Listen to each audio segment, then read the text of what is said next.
نحمده ونصلي على رسوله الكريم اما بعد فقد قال الله تبارك وتعالى كما ورد في سورة المجادلة اعوذ بالله من الشيطان الرجيم بسم الله الرحمن الرحيم ان الذين يحادون الله ورسوله كبتوا كما كبت الذين من قبلهم وقد انزلنا آیات بینات وللکافرین عذاب مہین صدق اللہ العظیم۔ جیسا کہ میں عرض کر چکا ہوں، سورہ حدید میں اللہ تعالیٰ کے لائق دیے ہوئے نظام عدل و قسط کے قیام کو، انبیاء کرام کی بعثت، کتابوں کے نزول اور جو میزان اللہ نے عطا فرمائی ہے اس کا مقصد قرار دیا گیا۔ ظاہر بات ہے کہ اس نظام عدل و قسط کو قائم کرنے کے لیے ایک جد و جہد، ایک سعی کرنی پڑے گی، اور اس میں یقیناً رکاوٹ ڈالی جائے گی ان لوگوں کی طرف سے کہ جو ایک غیر عادلانہ نظام میں مفادات اٹھا رہے ہوں، جن کو کہ کچھ پریولیجز حاصل ہوں۔ مثلا فرض کیجئے کسی معاشرے کے اندر سیاسی ریپریشن ہے، جبر ہے، ظاہر بات ہے کہ وہ ڈکٹیٹر ہیں، کچھ لوگ ہیں کہ جنہوں نے دوسرے لوگوں کو دبایا ہوا ہے، وہ کبھی پسند نہیں کریں گے کہ لوگوں کو ان کے حقوق مل جائیں۔ یا کسی معاشرے کے اندر زیادہ نمایاں چیز جو ہے وہ معاشی استحصال ہے، اکنامک ایکسپلائٹیشن ہے۔ نتیجہ کیا ہوگا کہ ایک طبقہ ہوگا غرباء کا، ہیو ناٹس کا، ایک ہوگا ہیوز کا۔ وہ ہیوز والے جو ہے کبھی نہیں چاہیں گے کہ نظام بدلے، وہ رجسٹ کریں گے ٹوتھ اینڈ نیل۔ لہذا ایک کشاکش، ایک تصادم ناگزیر ہے۔ اس تصادم کے لیے دو گروہ نمایاں ہوتے چلے جائیں گے، ایک جو اللہ کے دین کے پر ایمان رکھنے والے اور جنہوں نے اپنی زندگیوں کو اس کام کے لیے وقف کر دیا ہو کہ اللہ کے دین کو نافذ کریں، دوسرے وہ کہ جو اس کی مخالفت کریں گے۔ اب ان دونوں کی کشاکش اور دونوں کے لیے علیحدہ علیحدہ عنوان ہیں جو تجویز کیے جا رہے ہیں سورہ مجادلہ میں۔ ارشاد ہوا ان الذین یحادون اللہ ورسولہ، یہ یحادون یہ بھی حدید سے ہی بنا ہے، محاددہ باب مفاعلہ، جیسے جہد سے مجاہدہ تو محاددہ مقاتلہ باب مفاعلہ، یعنی سخت مخالفت، پوری طاقت کے ساتھ مخالفت۔ یقیناً وہ لوگ جو پوری قوت کے ساتھ مخالفت کرنے پر تل گئے ہیں اللہ کی اور اس کے رسول کی، اور ظاہر بات ہے کہ اللہ اور اس کے رسول سے مراد اللہ کا دین ہے۔ اللہ تعالیٰ کی ایک تکوینی حکومت تو پوری دنیا میں ویسے ہی قائم ہے، اللہ کی کوئی کیا مخالفت کرے گا؟ اللہ کے رسول صلی اللہ علیہ وسلم سے بھی ذاتی پرخاش کسی کو کچھ نہیں تھی، کوئی ذاتی چپکلش نہیں تھی، جیسا کہ سورہ نام میں ہم نے پڑھا ہے وَلَٰكِنَّ الظَّالِمِينَ بِآيَاتِ اللَّهِ يَجْحَدُونَ، یہ تو اللہ کی آیات کا انکار کر رہے ہیں۔ اے نبی جنگ آپ سے نہیں ہے ان کی، وہ تو ہمارے دین سے ہے۔ تو یعنی وہ لوگ کہ جو پوری قوت کے ساتھ مقابلہ کر رہے ہیں، مخالفت کر رہے ہیں اللہ کی اور اس کے رسول کی، یعنی اس کے دین کی اور اس کے دین کے قیام کی۔ دین بھی اگر رکھا رہے کتابوں میں لکھا ہوا اور مزید پی ایچ ڈیز اس پہ آپ کرتے رہیے، کتابیں لکھتے رہیے، تو انہیں کوئی اعتراض نہیں۔ لیکن جب آپ یہ کہیں گے کہ اس دین کو قائم کرنا ہے، تو یہ ہے بات کہ جو بہرحال ٹھنڈے پیٹوں برداشت نہیں کی جا سکتی۔ ان الذین یحادون اللہ ورسولہ کبتوا کما کبت الذین من قبلہم، وہ خوار ہو گئے، تباہ ہو گئے جس طریقے سے کہ ان سے پہلے کے لوگ تباہ ہوئے تھے۔ یعنی یہ کہ جیسے قوم فرعون تباہ ہوئی، قوم نوح تباہ ہوئی، قوم ہود تباہ ہوئی، جس نے بھی مخالفت کی اللہ کی اور اس کے رسول کی، ان کا جو انجام ہوا وہ تمہیں معلوم ہے۔ وَقَدْ أَنزَلْنَا آیَاتٍ بَيِّنَاتٍ، اور ہم اتار چکے ہیں روشن آیات، یعنی مکی صورتوں میں یہ سارے واقعات آ چکے ہیں۔ بڑی بڑی قومیں جو تم سے کہیں بڑھ کر، اے قریش اور اے عرب کے مشرکوں، تم سے کہیں بڑھ کر زیادہ طاقتور تھے، ان کو ہم نے ہلاک کیا۔ وَلِلْكَافِرِينَ عَذَابٌ مُّهِينٌ، یہ تو دنیاوی عذاب تھا جو ان پر آیا، ابھی ان کے لیے عذاب مہین جو ہے ذلت والا عذاب آخرت کے اندر ہے۔ یوم یبعثہم اللہ جمیعا فینبئہم بما عملوا، جس دن کہ اللہ تعالیٰ ان سب کو اٹھائے گا بعث بعد الموت، اور پھر انہیں جتلا دے گا جو انہوں نے عمل کیے تھے. احصاہ اللہ ونسوہ، اللہ نے تو ان کو محفوظ رکھا ہوا تھا، ان کا ریکارڈ تھا، ایک ایک عمل ان کا جو ہے وہاں پر موجود تھا. ونسوہ، وہ بھول بھی چکے تھے کہ انہوں نے کیا کیا زیادتیاں کی ہیں، کیا کیا حرام خوریاں کی ہیں، وہ تو بھول چکے تھے. واللہ علی کل شیء شہید، اور اللہ تعالیٰ تو ہر چیز پر گواہ ہے، خود نگران ہے. الم تر ان اللہ یعلم ما فی السماوات و ما فی الارض، کیا تم نہیں دیکھتے کہ اللہ تعالیٰ تو جانتا ہے جو کچھ بھی ہے آسمانوں میں اور جو کچھ بھی ہے زمین میں. ما یکون من نجوا ثلاثۃ الا هو رابعهم، نہیں ہوتے کبھی بھی تین آدمی سرگوشیاں کرتے ہوئے مگر یہ کہ ان کا چوتھا اللہ ہوتا ہے. جماعتی زندگی میں ایک بڑا فتنہ پیدا ہو جاتا ہے کہ گروپ بندی ہو جائے، اور پھر وہ گروپس جو ہیں خفیہ جو ہے چیبے گوئیاں شروع کر دیں. ایک جماعت ہے، اس جماعت میں ظاہر بات ہے اختلاف رائے بھی ہو سکتا ہے، لیکن اختلاف رائے کے لیے جو فورم ہے جہاں اختلاف رائے کا اظہار ہونا چاہیے وہاں اختلاف کیا جائے، اس کے قواعد و ضوابط کو ملحوظ رکھتے ہوئے. اس کی بجائے پرورٹڈ ذہنیت جو ہوتی ہے، تخریبی ذہنیت ہوتی ہے، وہ یہ ہے کہ اپنی ایک علیحدہ سی لابی بنا کر اور اپنے ہی مشورے کر رہے ہیں، گفتگویں کر رہے ہیں، تاکہ اپنے خیال میں تو اور پختہ سے پختہ ہوتے چلے جائیں. اگر عام ڈائیلاگ ہو تو اس میں تو پورا موقع ہوتا ہے کہ آج آپ کو کوئی خیال آیا ہے لیکن کل آپ کو اس کی غلطی آپ پر واضح ہو جائے، اور جو دوسرا خیال ہے آپ اس کے قائل ہو جائے کہ نہیں وہ بات واقعی میری سمجھ میں نہیں آئی تھی، اب سمجھ میں آ گئی ہے. لیکن اگر اس کی بجائے اوپن ڈائیلاگ کی بجائے اگر یہ خفیہ سرگوشیاں شروع ہو جائیں تو یہ گویا کہ پھر اس جماعت کے لیے یہ ایک بہت بڑا سمجھیے کہ سم میں قاتل ہے، زہر ہے، مہلک زہر ہے. تو اس کا ذکر ہو رہا ہے. ما یکون من نجوا ثلاثۃ، جب کئی علیحدگی میں اور خفیہ مشورے کرتے ہیں تین افراد، الا هو رابعهم، اللہ تعالیٰ ان کے ساتھ موجود ہوتا ہے چوتھا. ولا خمسۃ الا هو سادسهم، نہیں ہوتے کوئی پانچ مگر یہ کہ ہوتا ہے اللہ چھٹا. ولا ادنی من ذلک، ادنا کیا ہوگا، دو ہوں گے ثلاثہ سے نیچے تو ان کے ساتھ تیسرا اللہ ہے. ولا اکثر، اس سے زائد ہو تب بھی اگر وہ خفیہ میٹنگز ہو رہی ہیں اور خفیہ سرگوشیاں ہو رہی ہیں تو اللہ تو ان کے ساتھ ہے. ہوا معہم اینما کانوا، یہ وہی الفاظ آ گئے جو سورہ حدید میں بھی آئے تھے. ہوا معکم اینما کنتم الا ہوا معہم اینما کانوا، وہ تو موجود ہوتا ہے ان کے ساتھ جہاں کہیں بھی ہوں. ثم ینبئہم بما عملوا، پھر ان کو بتا دے گا، جتلا دے گا جو کچھ کہ انہوں نے عمل کیا تھا قیامت کے دن. ان اللہ بکل شیء علیم، یقینا اللہ ہر چیز کا علم رکھتا ہے. الم تر الی الذین نہوا عن النجوی، کیا تم نے دیکھا نہیں کہ وہ لوگ کہ جنہیں منع کیا گیا تھا نجوا سے. یہ آیت جو ہے سورہ نساء میں آ چکی ہے، آیت نمبر 114. لا خیر فی کثیر من نجواہم، اب اس سے ثابت ہو گیا کہ یہ سورہ مجادلہ اس کے بعد نازل ہو رہی ہے، اس لیے کہ اس کے بارے میں اشارہ کیا جا رہا ہے کہ ان کو منع کیا گیا تھا نجوا سے. ثم یعودون لما نہوا عنہ، پھر بھی وہ اعادہ کر رہے ہیں، دوبارہ اسی شے کا ارتکاب کر رہے ہیں جس سے وہ روکے گئے تھے. یہ منافقین تھے کہ جو سرگوشیاں کرتے تھے، علیحدہ جا کر باتیں کرتے تھے، اسکیمیں بناتے تھے. کبھی وہ جن کے ساتھ ان کے دوستانہ تعلقات تھے یہود میں سے ان کے پاس جاتے تھے، کبھی آپس میں میٹنگیں کرتے تھے. وَيَتَنَاجَوْنَ بِالْإِثْمِ وَالْعُدْوَانِ وَمَعْصِيَتِ الرَّسُولِ، اور وہ جو سرگوشیاں کرتے ہیں وہ گناہ کے بعد کی کرتے ہیں، زیادتیوں کی کرتے ہیں، اور رسول کی معصیت، رسول کی نافرمانی. یہ سورہ نساء جب ہم پڑھ رہے تھے تو میں نے آپ سے عرض کیا تھا، یاد ہوگا کہ منافقین پر بہت شاذ گزرتا تھا کہ ہم رسول کی اطاعت کریں، ہم اللہ کو مانیں گے، اللہ کی کتاب میں جو بات آ جائے گی اس پہ عمل کریں گے، لیکن یہ کیا ضروری ہے، یہ تو ہماری طرح کے ایک انسان ہے. پھر ہم سورہ قتال میں دیکھ چکے ہیں کہ انہوں نے از خود ایک مہم جوئی شروع کر دی ہے. کیا ضرورت تھی، یہ چھیڑ چھاڑ کیوں کی قریش کے ساتھ، کیوں جنگوں کا سلسلہ شروع کیا جس کے لیے کہ یہ مصیبت جو ہے بڑھتی چلی گئی.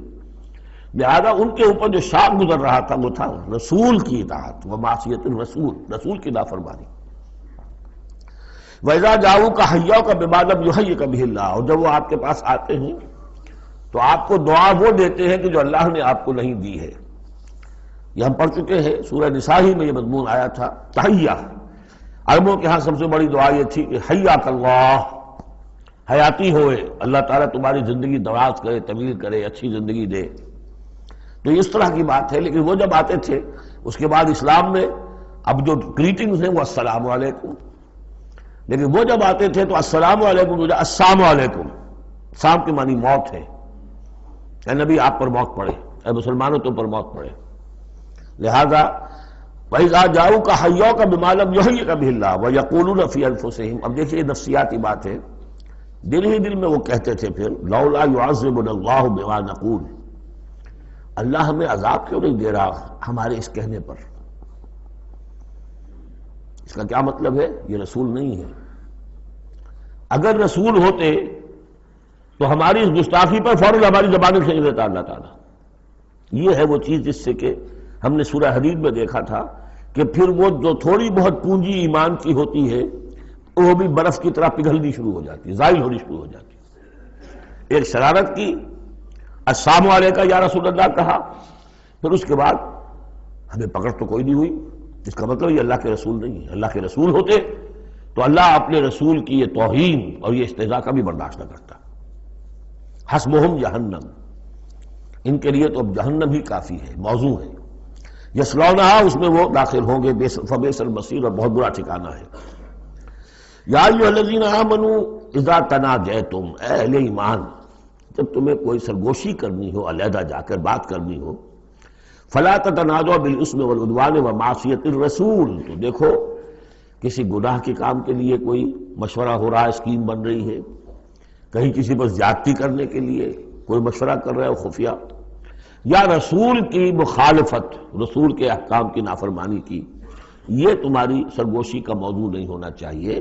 وَتَنَاجَوْا بِالْبِرِّ وَالتَّقْوَىٰ، ہاں علیحدہ جا کر کسی کو کوئی بات سمجھانی ہے تو نیکی کی تلقین کرو، بھلائی کی تلقین کرو، صدقہ و خیرات کی تلقین کرو۔ وَاتَّقُوا اللَّهَ الَّذِي إِلَيْهِ تُحْشَرُونَ، اور دیکھو اس اللہ سے ڈرتے رہو، اس کا تقوی اختیار کرو جس کی طرف کہ تمہیں لازماً جمع کیا جائے گا۔ انما النجوى من الشیطان، یہ نجوہ جو ہے یہ شیطانی عمل ہے، یہ شیطان کا کام ہے، یہ اس کی تحریک پر اور اسی کی طرف سے اس کے لیے تمہیں موٹیویشن ملتی ہے۔ لِيَحْزُنَ الَّذِينَ آمَنُوا، تاکہ اہل ایمان جو ہیں وہ رنجیدہ ہوں۔ ایک تو یہ کہ یہ ساری ان کی اسکیمیں جو ہوتی تھی وہ اسی لیے ہوتی تھی مسلمانوں کو نقصان پہنچائیں، ظاہر بات ہے کہ نقصان پہنچے گا وقتی اور عارضی طور پر، تو طبع بشری کی بنا پر کچھ نہ کچھ رنج اور افسوس تو ہوگا۔ اور ایک اس میں اور بات بھی نفسیاتی یہ ہے کہ فرض کیجئے کہ آپ نے دیکھا 3-4 آدمی ادھر خسر پسر کر رہے ہیں، تو خام خواہ آپ کو خیال ہوتا ہے کہ یہ میرے بارے میں کوئی بات کر رہے ہیں، اور اس سے کہ آپ کی طبیعت پر ایک الٹا اثر ہوتا ہے۔ کبھی کبھی خاص طور پر ایسا بھی ہوتا ہے کہ آپ کی طرف کسی نے دیکھ بھی لیا مسکرا کے، اور یہ در حقیقت انہیں ستانے کے لیے، چڑھانے کے لیے۔ لِيَحْزُنَ الَّذِينَ آمَنُوا، تاکہ اہل ایمان جو ہے وہ حزن سے دوچار ہوں، دلگیر ہوں، دل گرفتہ ہوں۔ وَلَيْسَ بِضَارِّهِمْ شَيْئًا، حالانکہ یہ شیطان کوئی ضرر نہیں پہنچا سکتا انہیں کچھ بھی، إِلَّا بِإِذْنِ اللَّهِ، مگر اللہ کے اذن سے۔ اللہ کی طرف سے کوئی آزمائش آنی ہے تو آئے گی، کوئی روک نہیں سکتا، لیکن شیطان اپنے ارادے سے، اپنے اختیار سے کوئی ضرر نہیں پہنچا سکتا۔ وَعَلَى اللَّهِ فَلْيَتَوَكَّلِ الْمُؤْمِنُونَ، اور اہل ایمان کو توکل کرنا چاہیے صرف اللہ پر۔ اہل ایمان کا توکل اور بھروسہ، یہ کچھ نہیں ہوگا ان کے کیے، تم اپنا فرض ادا کرو، اللہ تعالیٰ تمہارے ساتھ ہے۔ یا ایھا الذین آمنوا اذا قیل لکم تفصحوا فی المجالس فافصحوا یفصح اللہ لکم، یہ بھی ان منافقین کا طرز عمل تھا کہ مجالس میں جب حضور کی عام مجلس ہے تو اس میں 3-4 آدمی ذرا قریب ہو کر ایک گچھا سا بن کر بیٹھے ہوئے ہیں، اور جو بات ہو رہی ہے حضور فرمائے ساتھ ساتھ کو فقرے بھی چست کرتے جا رہے ہیں۔ پھر یہ کہ وہ علیحدہ بیٹھتے تھے کہ ہمارے فقرے کے سچے مسلمان نہ سن لے کہیں، تب تو پکڑ ہو جائے گی ہماری۔ تو گویا کہ ایک گچھا سا بن کر وہ بیٹھے ہوئے ہیں، بہت قریب قریب ہو کر، اپنا ایک علیحدہ سالکہ بنا کر۔ تو اس کے لیے اگر ان سے کہا جائے کھل کر بیٹھو، اس طریقے سے یہ جگہ جگہ پر علیحدہ گروپ بنا کر نہ بیٹھو، کھل کر بیٹھو، معلوم ہو کہ ایک اجلاس ہے، ایک اجتماع ہو رہا ہے۔ فافصحوا، تو تم کھل کے بیٹھا کرو، اللہ تعالیٰ تمہارے لیے کشادگی پیدا کر دے گا۔ بڑی عمدہ انداز ہے نصیحت کا۔ وَإِذَا قِيلَ انشُزُوا فَانشُزُوا يَرْفَعِ اللَّهُ الَّذِينَ آمَنُوا مِنكُمْ، اور جب کہا جائے کہ اٹھ کھڑے ہو تو چلے جایا کرو، اٹھ جایا کرو۔ یہ بھی ہوتا تھا کہ ایک میٹنگ ہے، مشورہ ہے، گفتگو ہوئی ہے، کوئی مسئلہ طے ہو گیا ہے، اب یہ ہمیں اقدام کرنا ہے، یہ فیصلہ کرنا ہے۔ اب یہ کہ جب مجلس برخاست ہوئی وہ بیٹھے ہوئے وہیں پر کچھ ایک گروپ بنا کر اب اس کے اوپر تبصرے ہو رہے ہیں، یہ بھی در حقیقت بحیثیت مجموعی جماعت کے اندر ایک سوء ظن کی سی فضا پیدا کرنے والی شے ہے۔ اب جب اجتماع تھا، بیٹھے تھے، اجتماع ختم ہو گیا، اب جائیے. جب کہا جائے کہ اٹھ جاؤ تو اٹھ جایا کرو، اٹھ کھڑے ہوا کرو. یرفع اللہ الذین آمنوا منکم، اللہ تعالیٰ تم میں سے جو واقعی اہل ایمان ہے ان کے درجات بلند کرے گا. والذین اوتوا العلم درجات، اور جن کو اللہ تعالیٰ نے علم دیا ہے، حقیقی علم دیا ہے، ان کے درجات بلند کرے گا. واللہ بما تعملون خبیر، اور اللہ تعالیٰ جو کچھ تم کر رہے ہو اس سے باخبر ہے. یا ایھا الذین آمنوا اذا ناجیتم الرسول فقدموا بین یدی نجواکم صدقہ. اہل ایمان جب تم رسول سے کوئی تنہائی میں بات کرنا چاہو تو ذرا اپنی اس علیحدگی کی بات سے پہلے کو صدقہ دیا کرو. اب اس کا بھی پس منظر سمجھیے، یہ چیزیں سمجھ میں نہیں آ سکتی اگر جماعتی ایک شکل سامنے نہ ہو اور اس میں ایک جد و جہد کی شکل. ہوتا کیا ہے کہ کچھ لوگ وہ اپنی حضور سے قرب ظاہر کرنے کے لیے اور اپنی حیثیت کو علیحدہ ممیز کرنے کے لیے، حضور ذرا مجھے آپ سے علیحدگی میں بات کرنی ہے تاکہ لوگ دیکھ لیں یہ کوئی بڑا چودھری ہے، بڑا اہم آدمی ہے، یہ علیحدگی میں جا کے بات کر رہا ہے.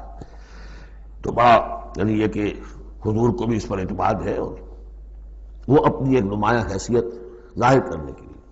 اور جو ان میں منافق تھے، جو عبداللہ ابن ابی کے بارے میں آپ کو بتا چکا ہوں کہ جب حضور جمعے کا خطبہ دینے کھڑے ہوتے تھے تو پہلے صف میں ہوتا تھا، پہلے کھڑا ہو جاتا تھا خود، اور کہہ رہے لوگوں دیکھو توجہ سے سنو، یہ اللہ کے رسول ہے، تاکہ اس کی اپنی حیثیت ایک ظاہر ہو جائے کہ وہ یہاں کا چودھری ہے. اور وہ تھا مدینے کا چودھری، اس لیے کہ خزرج کا سردار تھا، اور خزرج بڑا قبیلہ تھا، اور طے کر چکے تھے اہل مدینہ کہ اسے بادشاہ بنا لیں گے، اپنا نظام بنائیں گے، چونکہ بہت عرصہ ہو گیا تھا انہیں باہم لڑتے ہوئے اوس اور خزرج کو. اب وہ چاہ رہے تھے کوئی ایک نظام ہو جائے، ہمارا بھی ایک بادشاہ ہو کوئی. اور اس کے لیے تاج بن چکا تھا، بس تاج پوشی باقی تھی کہ حضور تشریف لے آئے جو بے تاج بادشاہ بن گئے. اب اس کے جو بادشاہی کے خواب تھے سارے کے سارے جو ہیں وہ ختم ہو گئے، لہذا اس کے اندر دشمنی اول روز سے تھی. تو وہ بھی اپنی اس حیثیت کو ظاہر کرنے کے لیے کھڑے ہو کر کہتا تھا. اسی طرح یہ کہ اذا ناجیتم الرسول، تو اب آپ نے چونکہ مال سے جو ہے محبت بہت تھی، حضور نے کہا کہ پہلے کو صدقہ دے کر پھر ذرا آ کے حضور سے بات کیا کرو. ٹیکس لگا دیا اللہ تعالیٰ نے حضور سے علیحدہ گفتگو کا. اب وہ تو اس سے پہلوتی کر گئے، اور تھا صرف یہی بتانا تھا کہ یہ لوگ جو بہت قریب آ کے حضور سے باتیں کیا کرتے تھے، ان کو مال سے اتنی محبت ہے کہ کوئی صدقہ دے کر اور پھر حضور سے علیحدہ گفتگو کرنے کے لیے کوئی آمادہ نہیں ہوا ان میں سے. حضرت علی کہتے ہیں رضی اللہ تعالیٰ عنہ، میں واحد شخص تھا جس نے حضور سے تنہائی میں گفتگو کے لیے آپ سے وقت مانگا اور صدقہ جو ہے اس کو پیش کیا. لیکن اللہ تعالیٰ نے جلد ہی اس حکم کو جو ہے منسوخ بھی کر دیا. یہ حکم بہت جلدی منسوخ ہوا ہے. یا ایھا الذین آمنوا اذا ناجیتم الرسول فقدموا بین یدی نجواکم صدقہ ذالک خیر لکم واطہر، یہ تمہارے لیے بہت بہتر بھی ہے اور بہت پاکیزہ بات ہے. فإن لم تجدوا فإن اللہ غفور رحیم، ہاں اگر تم غریب ہو، تمہیں نہیں تمہارے پاس کوئی شے ہے تو اللہ تعالیٰ غفور و رحیم ہے. یہ گنجائش رکھتی تھی. لیکن ظاہر بات ہے منافقین تو غریب نہیں تھے، وہ تو متمول لوگ تھے، مرفع الحال لوگ تھے. اس کے بعد فرمایا اشفقتم ان تقدموا بین یدی نجواکم صدقات، کیا تم ڈر گئے اس سے کہ رسول کے ساتھ اپنی تنہائی کی بات اور ملاقات سے پہلے کوئی صدقہ دو. فَإِذْ لَمْ تَفْعَلُوا وَتَابَ اللَّهُ عَلَيْكُمْ، تو جب تم نے یہ نہیں کیا تو اللہ تعالیٰ نے بھی تمہاری توبہ کو قبول کیا، تم پر نظر عنایت فرمائی. فَأَقِیمُوا الصَّلَاةَ وَآتُوا الزَّکَاةَ وَأَطِیعُوا اللَّهَ وَرَسُولَهُ، تو بس ٹھیک ہے نماز قائم رکھو، زکوٰۃ ادا کرو اور اللہ اور اس کے رسول کی اطاعت کرتے رہو. وَاللَّهُ خَبِیرٌ بِمَا تَعْمَلُونَ، اللہ باخبر ہے اس سے کہ جو تم کر رہے ہو. تو یہ حکم آیا بہت عارضی طور پر اور بہت جلد ختم بھی کر دیا گیا. لیکن یہ کہ اس سے وہ لوگ نمایاں ہو گئے کہ جو پہلے بہت ہی بار بار آتے تھے اور علیحدہ سے مشورے کرتے تھے اور اپنی ایک حیثیت جو ہے اس کا اظہار اس طریقے سے کیا کرتے تھے، جب اس حکم کے بعد چند دن تک وہ نہیں آئے تو معلوم ہو گیا ہوگا اور پھر ان کو بھی شرم آئی ہوگی کہ اب دوبارہ ہم وہ کام نہ کریں. الم تر الی الذین تولوا قوما غضب اللہ علیہم، کیا تم نے غور نہیں کیا کہ وہ لوگ کہ جنہوں نے دوستی گانٹھی ہے ان سے کہ جن پر اللہ کا غضب ہے. یہاں مراد کون ہے؟ یہودی کون ہے؟ مغضوب علیہم، جو لوگ ہیں مسلمانوں تم میں سے، چاہے اوس کے ہوں یا خزرج کے ہوں، جنہوں نے ان سے ابھی تک یارانے گانٹھے ہوئے ہیں، دوستیاں ہیں، حلیفی کے پرانے تعلقات کو ابھی تک نبھا رہے ہو. الم تر الی الذین تولوا قوما غضب اللہ علیہم ما هم منکم ولا منہم، وہ نہ تم میں سے ہے نہ ان میں سے. یہ منافقین کا یہ رول، لا الہ ہؤلاء ولا الہ ہؤلاء، مذبذبین بین ذالک، کی سورہ نساء میں ہم پڑھ چکے ہیں۔ وَيَحْلِفُونَ عَلَى الْكَذِبِ وَهُمْ يَعْلَمُونَ، اور وہ جانتے بوجھتے جھوٹے حلف اٹھاتے ہیں، قسمیں کھاتے ہیں، جھوٹی قسمیں کھاتے ہیں۔ أَعَدَّ اللَّهُ لَهُمْ عَذَابًا شَدِيدًا، اللہ تعالیٰ نے تیار کر رکھا ہے ان کے لیے ایک سخت عذاب۔ إِنَّهُمْ سَاءَ مَا كَانُوا يَعْمَلُونَ، یقیناً جو طرز عمل وہ اختیار کیے ہوئے ہیں وہ بہت ہی برا ہے۔ اتخذوا أيمانهم جنة، انہوں نے اپنی قسموں کو ڈھال بنا لیا ہے۔ جہاں کسی بات پر گرفت ہوئی، خدا کی قسم، اللہ گواہ ہے یہ معاملہ یوں نہیں تھا، یوں تھا۔ اب دوسرا شخص جو ہے شریف مسلمان ہے، وہ مروت میں آ کے اللہ کی قسم کھا رہا ہے تو کم سے کم چپ تو ہو جاتا تھا، اب میں کیا کروں؟ لہذا انہوں نے قسموں کو اپنی ڈھال بنا لیا۔ فصدوا عن سبیل اللہ، تو وہ رکتے بھی ہیں، روکتے بھی ہیں اللہ کے عذاب سے، اللہ کے راستے سے۔ فلہم عذاب مہین، تو ان کے لیے اہانت آمیز عذاب ہے۔ لن تغنی عنہم اموالہم ولا اولادہم من اللہ شیئا، ان کے کچھ کام نہیں آئیں گے، نہ ان کے اموال نہ ان کی اولادیں، من اللہ کے مقابلے میں کچھ بھی۔ اولئک اصحاب النار، یہ حقیقتاً جہنمی ہیں، ہم فیہا خالدون، اور اس میں ہمیشہ ہمیشہ رہیں گے۔ ایک بظاہر کون ہے؟ بظاہر تو محمد کے ماننے والے ہیں صلی اللہ علیہ وسلم۔ منافق کون تھے؟ اسلام کا دم بھرتے تھے، کہتے تھے ہم مسلمان ہیں۔ جو سورہ منافقون آئے گی اسی سلسلے میں، قسمیں کھاتے تھے، اذا جاءک المنافقون قالوا نشهد انک لرسول اللہ واللہ یعلم انک لرسولہ واللہ یشہد ان المنافقین لکاذبون۔ یہ منافق جو کہہ رہے ہیں جھوٹ کہہ رہے ہیں، حالانکہ بات تو کہہ رہے ہیں سچی ہے کہ آپ اللہ کے رسول ہیں، بات سچی کہہ رہے ہیں لیکن ہیں جھوٹے، اس لیے کہ ان کے دل میں آپ پر ایمان نہیں ہے۔ یوم یبعثہم اللہ جمیعا، جس دن کہ اللہ تعالیٰ ان سب کو اٹھائے گا، فَيَحْلِفُونَ لَهُ كَمَا يَحْلِفُونَ لَكُمْ، تو وہ اللہ کے سامنے بھی اسی طرح کی جھوٹی قسمیں کھائیں گے جیسے کہ آج تمہارے سامنے کھا رہے ہیں۔ یعنی یہ کہ ان کی عادت جھوٹی قسمیں کھانے کی اتنی پختہ ہو جائے گی کہ تمہارے سامنے جس طرح کی جھوٹی قسمیں کھاتے ہیں، ایسی جھوٹی قسمیں اللہ کے سامنے کھائیں گے، وہاں بھی جا کر یہ چوکنے والے نہیں۔ یحلفون لکم، جیسے تمہارے یہ قسمیں کھاتے ہیں، یحسبون انہم علی شیء، اور سمجھیں گے کہ ہم ہیں کسی نہ کسی بات پر، ہماری بھی کوئی حیثیت ہے، بہرحال ہم نے بھی کچھ نہ کچھ تو کام کیا تھا، ہم نے نمازیں پڑھی تھی، ہم نے روزے رکھے تھے، ہم نے آخر ایک وقت میں ہم اسلام قبول کیا تھا ہم نے۔ وَيَحْسَبُونَ أَنَّهُمْ عَلَىٰ شَيْءٍ أَلَا إِنَّهُمْ هُمُ الْكَاذِبُونَ، آگاہ ہو جاؤ کہ وہ حقیقت میں جھوٹے ہیں۔ استحوذ علیہم الشیطان، شیطان نے ان کو اپنے قابو میں کر لیا ہے، شیطان نے قابو پا لیا ہے ان پر۔ فانساہم ذکر اللہ، اور انہیں غافل کر دیا ہے، بھلا دیا ہے انہیں اللہ کی یاد۔ اولئک حزب الشیطان، جان لو کہ یہ ہے شیطان کی پارٹی۔ یعنی شیطان کی پارٹی جو ہے، ایک تو وہ ہے کہ جو کھلم کھلا سامنے سے وار کرنے والے ہیں، مشرکین مکہ تھے، کھلم کھلا جو بھی کر رہے تھے حضور کے خلاف، کھلم کھلا اقدام تھا ان کا۔ انہوں نے اپنی گردنیں کٹوائی اپنے باطل معبودوں کے لیے، اپنے دین کے لیے، اپنے جو بھی ان کے توہمات تھے ان کے لیے۔ ایک یہ تھے یہودی، اور تیسرے تھے جو مسلمانوں کے اندر یہ ففتھ کالمسٹ عنصر جو تھا، کہ جو منافقین پر مشتمل تھا۔ ان کا اور معاملہ کھل کر آئے گا مزید اگلی صورت میں، سورہ حشر میں۔ یہ وہ لوگ ہیں جو مسلمانوں کے اندر ہوتے ہوئے حزب الشیطان کے اصل میں رکن تھے۔ اولئک حزب الشیطان الا ان حزب الشیطان هم الخاسرون، آگاہ ہو جاؤ کہ یہ شیطان کی پارٹی والے جو ہیں حقیقت میں یہی ہوں گے خسارے میں، یہی رہیں گے گھاٹے میں، یہی ہوں گے تباہ و برباد۔ اب یہ سائملٹینیس کنٹراسٹ ہے، جب حزب الشیطان کی یہ کارروائیاں اور ان کے یہ مختلف علامتیں بیان کر دی گئی تو حزب اللہ کا ذکر ہو رہا ہے۔ ان الذین یحادون اللہ ورسولہ اولئک فی ورسولہ اولئک فی الاذلین، ابھی انہی کا ذکر جاری ہے۔ یقیناً وہ لوگ جو مخالفت کر رہے ہیں اور ایڑی چوٹی کا زور لگا رہے ہیں، یحادون اللہ ورسولہ اولئک فی الاذلین، یہ لوگ ہوں گے جو سب سے زیادہ ذلیل ہو کر رہیں گے، سب سے زیادہ ذلیل، اذل۔ اور سمجھ لیجئے کہ یہی بات سورہ نساء میں ہے، ان المنافقین فی الدرک الاسفل من النار، یقیناً منافقین جو ہے وہ آگ کے سب سے نچلے طبقے میں ہوں گے۔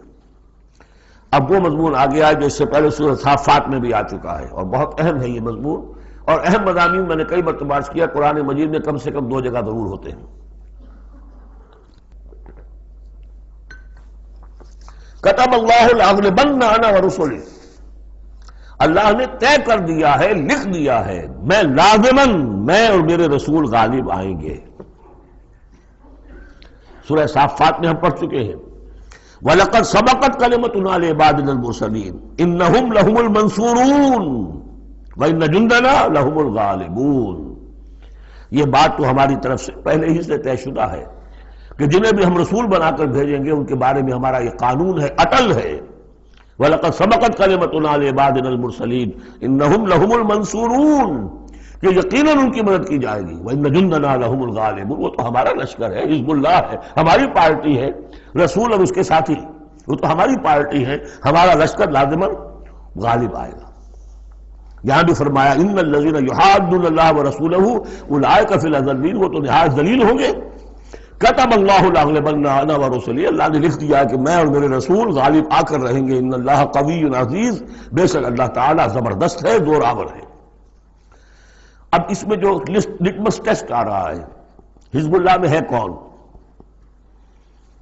اس میں جو سب سے بڑی بات ہے وہ یہ کہ اپنے سابقہ رشتوں کو، چاہے وہ باپ ہو، بیٹا ہو، بھائی ہو، حلیف ہو، دوست ہو، اگر وہ ایمان نہیں لایا اور آپ کے ایمان کی تلوار نے آپ کے اور اس کے درمیان کے رشتے کو کاٹ دیا، تب تو آپ حزب اللہ میں ہیں، اور اگر وہ رشتہ جو ہے لگا رہا آپ کے ساتھ تو آپ حزب اللہ میں نہیں ہیں۔ لٹمس ٹیسٹ یہ ہے، یکسو ہونا۔ لا تجد قوما یؤمنون باللہ والیوم الآخر یوادون من حاد اللہ ورسولہ، تم نہیں پاؤ گے ان لوگوں کو جو حقیقتاً ایمان رکھتے ہوں اللہ پر اور یوم آخر پر کہ وہ محبت کر رہے ہیں ان سے جو مخالفت کرتے ہیں اللہ کی اور اس کے رسول کی۔ سیدھی سی بات ہے۔ ایک وہ کفار ہیں جو انرٹ ہوں، پیسو ہوں، آپ کے خلاف کوئی اقدام نہ کر رہے ہوں، اسلام کے خلاف کوئی، ان کا معاملہ علیحدہ ہو جائے گا، یہ سورہ ممتحنہ میں آئے گا۔ لیکن وہ لوگ جو ایکٹیو ہیں، ریزسٹ کر رہے ہیں، اسلام کے خلاف جدوجہد کر رہے ہیں، اگر ان کے ساتھ بھی کوئی دوستی کا رشتہ ہے تو پھر حزب اللہ سے آپ خارج ہو گئے۔ لا تجد قوما یؤمنون باللہ والیوم الآخر یوادون من حاد اللہ ورسولہ، نہیں پاؤ گے تم کسی بھی شخص کو جو ایمان رکھتا ہو اللہ پر اور یوم آخر پر کہ وہ محبت کی پینگیں بڑھا رہا ہو ان سے کہ جن کی مخالفت ہے اللہ سے اور اس کے رسول سے۔ وَلَوْ كَانُوا آبَاءَهُمْ، خواہ وہ ان کے باپ ہوں، او ابناہم یا ان کے بیٹے ہوں، او اخوانہم یا ان کے بھائی ہوں، او عشیرتہم یا ان کے رشتہ دار ہوں۔ اب وہی نوٹ کر لیجیے آیت سورہ توبہ کی آیت نمبر 24۔ قل ان کان آباؤکم وابناؤکم واخوانکم وازواجکم وعشیرتکم واموال اقترفتموها وتجارۃ تخشون کسادها ومساکن ترضونها احب الیکم من اللہ ورسولہ وجہاد فی سبیلہ۔ اللہ کی محبت کے تو آپ بڑے دعوے کر سکتے ہیں، رسول کی محبت کے، رسول کے عشق کے بڑے بڑے دعوے کر سکتے ہیں، لمبے لمبے جلوس نکال سکتے ہیں، بڑی بڑی محفل بیعت منعقد کر سکتے ہیں، نعتوں کے اندر زمین آسمان کے کلامے ملا سکتے ہیں۔ اصل میں جو ٹیسٹ ہوگا کہ واقعتاً اللہ سے اور اس کے رسول سے محبت ہے یا نہیں ہے تو جہاد فی سبیلہ سے ہوگا، وہ تو ٹھوس ہے۔ تو اگر وہ 8 چیزوں کی محبت ان 3 چیزوں کی محبت سے بڑھ گئی، فتربصوا، تو جاؤ انتظار کرو، حتیٰ یاتی اللہ بامرہ، یہاں تک کہ اللہ اپنا فیصلہ سنا دے۔ واللہ لا یہدی القوم الفاسقین، اللہ ایسے ناہنجاروں کو ہدایت نہیں دیتا۔ تقریباً اس کی ہم بدن آیت ہے یہ، لا تجد قوما یؤمنون باللہ والیوم الآخر یوادون من حاد اللہ ورسولہ ولو کانوا آباءہم او ابناءہم او اخوانہم او عشیرتہم اولئک کتب فی قلوبہم الایمان وایدہم بروح منہ۔ یہ وہ لوگ ہیں جن کے دلوں میں اللہ نے ایمان لکھ دیا ہے۔ لکھ دینا کسی چیز کا پختہ کر دینا، طے کر دینا، لکھ دیا ہے، نقش فی الحجر، جیسے کہ پتھر میں لکیر ہو جائے، ایسا اللہ نے اس کو لکھ دیا ہے۔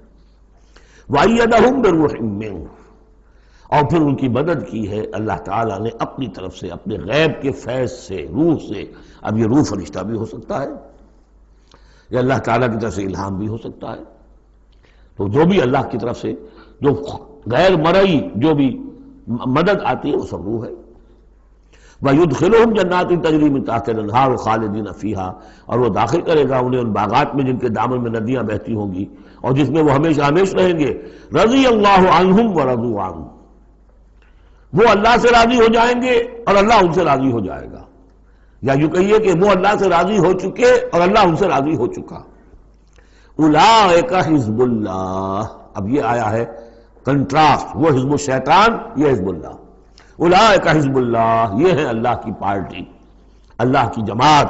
الا ان حزب اللہ هم المفلحون، آگاہ ہو جاؤ کہ یقیناً اللہ کی جماعت جو ہے وہی فلاح پانے والی ہے، اللہ کی پارٹی ہی کے لیے آخری کامیابی ہے۔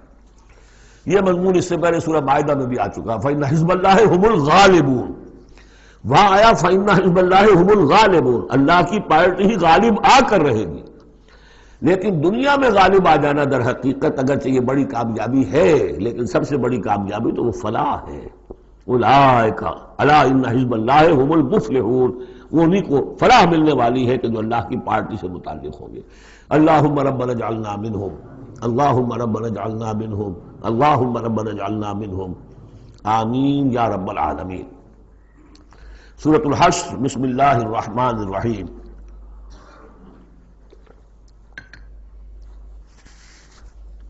سبح للہ ما فی السماوات وما فی الارض، سورہ حدید اس سے ایک لفظ میں بڑھ گیا صرف، وہاں تھا سبح للہ ما فی السماوات والارض، یہاں ما فی کا اضافہ، تسبیح کرتی ہے اللہ کی ہر وہ شے جو آسمانوں میں ہے اور ہر وہ شے جو زمین میں ہے، گویا کہ ایمفیسس بڑھ گیا۔ باقی وہی دو اسماء گرامی اللہ کے، وہو العزیز الحکیم، وہ العزیز ہے، زبردست ہے، اس کا اختیار مطلق ہے، اس میں کوئی چیکس اینڈ بیلنسز نہیں ہے، لیکن حکیم ہے، کمال حکمت والا۔ هو الذی اخرج الذین کفروا من اہل الکتاب من دیارہم لاول الحشر، اس میں اب یہ غزوہ بنی نذیر کا ذکر ہو رہا ہے۔ تین قبیلے تھے مدینے میں جب حضور تشریف لائے ہیں، بنو قینقاع، بنو نذیر، بنو قریظہ۔ سب سے پہلے ان تینوں سے معاہدہ ہو گیا۔ سب سے پہلے شرارت کی تھی غزوہ بدر کے فوراً بعد، وہ بنو قینقاع نے کی تھی۔ انہوں نے اپنے معاہدے کی خلاف ورزی کی، شرارتیں کی، تو حضور نے ان کو مدینے سے نکال دیا۔ دوسری باری آئی اس کی، یہ ہے بنو نذیر۔ غزوہ احد کے بعد، سن 3 میں غزوہ احد ہوا ہے، سن 4 میں یہ واقعہ پیش آیا ہے۔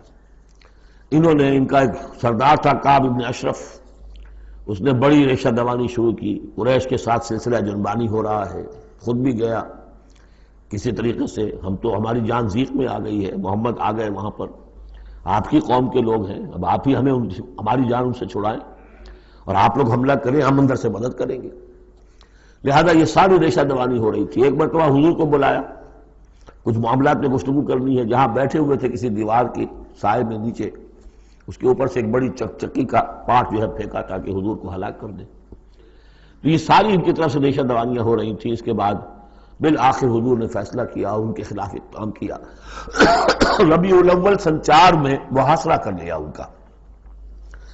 6 دن یا یہ کہ مختلف تعداد آئی ہے دنوں کی، یہ محاصرہ جاری رہا۔ ان میں ہمت نہیں ہوئی کہ یہ مقابلہ کرتے، بالآخر انہوں نے سرنڈر کر دیا اور طے یہ پایا کہ انہیں جانے کی اجازت ہوگی اور جو سامان بھی یہ یہاں سے لے جا سکے۔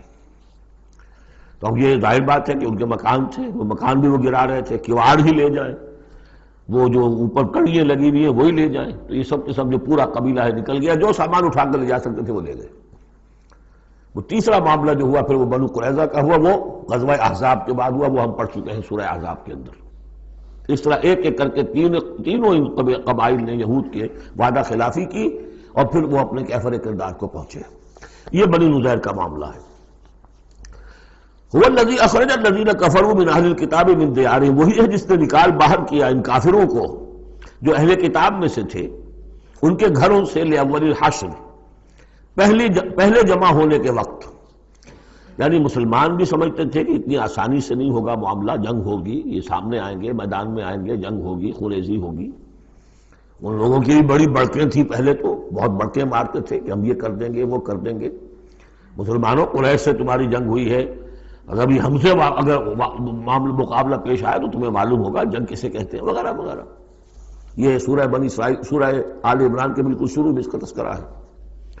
لیکن یہ کہ اول الحشر، یا تو اس کا مطلب یہ ہے کہ پہلی ہی مرتبہ جمع ہوئے ہیں مسلمانوں نے، آ کے محاصرہ کیا اور ہتھیار رکھ دیے، یا اس سے مراد یہ ہے کہ پہلی مرتبہ تو یہ یہاں سے اب نکالے جا رہے ہیں، پھر ایک وقت آئے گا کہ یہ خیبر سے بھی کھڑے جائیں گے۔ حضرت عمر کے زمانے میں تو جزیرہ نما عرب کو خالی کرا دیا گیا عیسائیوں سے اور یہودیوں سے۔ پھر ایک اور حشر ہونے والا ہے، وہ قیامت کا حشر ہے۔ تو اول الحشر یہ ہے جو ہوا ہے، ان کے ساتھ پیش آیا۔ ما ظننتم ان یخرجوا، مسلمانوں تمہارا بھی گمان یہ نہیں تھا کہ وہ نکل جائیں گے اتنی آسانی سے۔ وظنوا، اور ان کا بھی یہ یقین تھا، انہم مانعتہم حصونہم، کہ ان کے جو قلعے ہیں وہ انہیں بچا لیں گے، ان کی حفاظت کریں گے، من اللہ، اللہ سے۔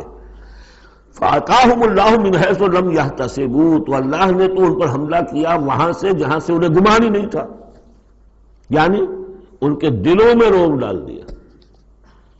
باہر سے کچھ کرنے کی ضرورت نہیں اللہ کو، اللہ نے ان کے دلوں میں خوف پیدا کر دیا۔ وَقَذَفَ فِي قُلُوبِهِمُ الرُّعْبَ، ان کے دلوں میں اللہ تعالیٰ نے رعب جو ہے وہ ڈال دیا۔ یخربون بیوتہم، اب دیکھ لو وہ خود اپنے گھر جو ہیں ان کی تخریب کر رہے ہیں، توڑ رہے ہیں، کوئی کیواڑ نکالنے کو، کچھ کھڑکی نکالنے کو، کوئی چوکٹ نکالنے کو، کوئی اور اوپر کے جو ہے کڑیاں اور شتیر لے جانے کے لیے۔ یخربون بیوتہم بایدیہم، اپنے ہاتھوں سے بھی تخریب ہو رہی ہے، وایدی المومنین، اور اہل ایمان کے ہاتھوں سے بھی۔ فاعتبروا یا اولی الابصار، تو اے آنکھوں والو عبرت حاصل کرو۔ یہ گویا کہ سنایا جا رہا ہے بنو قریظہ کو بھی، جب تم رہ گئے ہو، ایک رہ گیا، عبرت حاصل کرو۔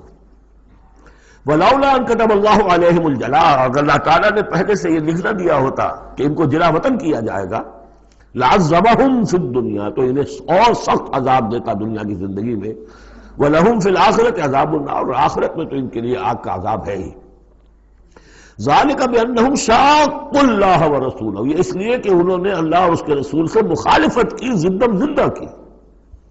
وَمَن يُشَاقِّ اللَّهَ فَإِنَّ اللَّهَ شَدِيدُ الْعِقَابِ، اور جو اللہ کے ساتھ، تو اس کے ساتھ زدم زدہ کرے، اللہ کے ساتھ اللہ کی مخالفت پر کمر کس لے، تو تم سمجھ لو کہ اللہ تعالیٰ تو پھر سزا دینے میں بہت سخت ہے۔ مَا قَطَعْتُم مِّن لِینَةٍ أَوْ تَرَكْتُمُوهَا قَائِمَةً عَلَىٰ أُصُولِهَا، جو بھی تم نے لینا، یہ ایک خاص قسم کے کھجور کا درخت ہوتا تھا لینا، ان کے جو یہ گڑھیاں تھیں، ان کے جو مکان تھے، حویلیاں تھیں، ان کے چاروں طرف جو ہے کھجوروں کے اس طرح کی بار سی جیسے لگی ہوئی تھی، ایک طرح کی فصیل کھجوروں کا درخت ڈھلے۔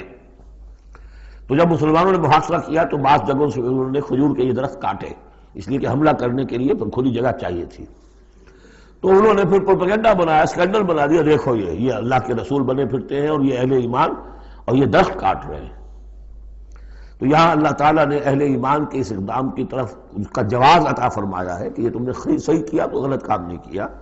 مَا قَطَعْتُم مِّن لِینَةٍ أَوْ تَرَكْتُمُوهَا، تم نے جو بھی وہ کھجور کے درخت کاٹے یا جو بھی تم نے چھوڑ دیے انہیں، قائمۃ علی اصولھا، جو اپنی جڑوں پر کھڑے ہوئے ہیں اب بھی، فبإذن اللہ، یہ سب اللہ کے اذن سے ہوا ہے۔ یعنی اللہ کے رسول صلی اللہ علیہ وسلم نے اگر نہیں روکا ہے تو ان کا نہ روکنا گویا کہ اللہ کی طرف سے اس کی ایک منظوری اور اس کی طرف سے اللہ تعالیٰ کی طرف سے امپلائڈ جو ہے اس کی سینکشن ہے۔ مَا قَطَعْتُم مِّن لِینَةٍ أَوْ تَرَكْتُمُوهَا قَائِمَةً عَلَىٰ أُصُولِهَا فَبِإِذْنِ اللَّهِ وَلِيُخْزِيَ الْفَاسِقِينَ، اور یہ اس لیے تھا تاکہ فاسقوں کو اللہ تعالیٰ رسوا کرے اور ذلیل و خوار کرے۔ اب اس سورہ مبارکہ کا یہ ایک اہم ترین مضمون آ رہا ہے، اور وہ ہے فے کا مال۔ مال غنیمت جب جنگ ہو اور جنگ کے نتیجے میں جو بھی مال ملے وہ مال غنیمت ہے، اس کا حکم سورہ انفال میں آ چکا۔ خمس جو ہے 5واں حصہ اللہ اور اس کے رسول کے لیے اور رسول کے قرابت داروں کے لیے اور مسکینوں کے لیے اور وابن السبیل اور مسافر کے لیے، 4 حصے تقسیم ہو جائیں گے مجاہدین کے مابین جنہوں نے جنگ میں حصہ لیا، اور ان میں سے جو سواری والے ہوں گے دوہرا حصہ، اور جو پیدل ہوں گے انہیں اکیلا۔ یہاں اب ذکر ہو رہا ہے کہ جنگ کی نوبت نہیں آئی، لہذا یہ مال فے ہے، یہ غنیمت نہیں ہے، یہ مال فے ہے، اور یہ کل کا کل اللہ اور اس کے رسول کا ہے۔ گویا کہ اس میں کسی کو بھی مسلمان کو کوئی حصہ نہیں ملے گا سوائے اس کے کہ جو اللہ کا رسول کسی کو فقیر کو غریب کو مسکین کو دینا چاہے وہ الگ بات ہے۔ وما افاء اللہ علی رسولہ، اور جو مال کے ہاتھ لگا دیا ہے اللہ نے اپنے رسول کے، منہم ان سے یعنی بنو نذیر سے، فما اوجفتم علیہ من خیر ولا رکاب، تو دیکھو اے مسلمانوں تم نے ان پر نہیں دوڑائے نہ اپنے گھوڑے نہ اونٹ، ولیکن اللہ یسلط رسلہ علی من یشاء، یہ تو اللہ کی حکمت ہے، مشیت ہے، اس کی قدرت ہے، اللہ تعالیٰ مسلط کر دیتا ہے اپنے رسولوں کو جس پر چاہتا ہے۔ یہ خاص قدرت خدا بندی سے کہ اللہ نے ان کے دلوں میں رعب ڈال دیا، انہوں نے خود آ کے سرنڈر کر دیا، تو تمہیں تو جنگ کرنے کی نوبت پیش نہیں آئی، لہذا یہ مال غنیمت نہیں ہے۔ وعلیٰ کل شیء، واللہ علیٰ کل شیء قدیر، اللہ تعالیٰ ہر چیز پر قادر ہے۔